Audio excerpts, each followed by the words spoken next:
সব রকম খুবই ভালো টেস্টটা করে আবার বলে একবার সোনোগ্রাফিটাও করুন। হ্যাঁ আবার হলো শাকটা পুরো আবিরে ভর্তি হয়ে গেছে, শাকটা আবিরে ভর্তি হয়ে গেছে, বাড়াতেই হবে। আর মুরগি আর না শাকটা পুরো আবিরে ভর্তি হয়ে গেছে। মোটামুটি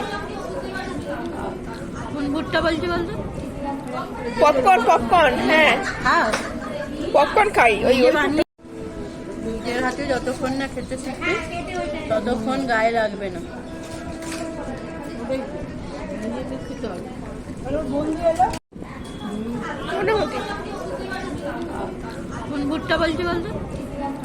পপকর্ন পপকর্ন হ্যাঁ হ্যাঁ পপকর্ন খাই ওই ওই নিজের হাতে যতক্ষণ না খেতে শিখবে ততক্ষণ গায়ে লাগবে না। নিজেদের খেতে হবে।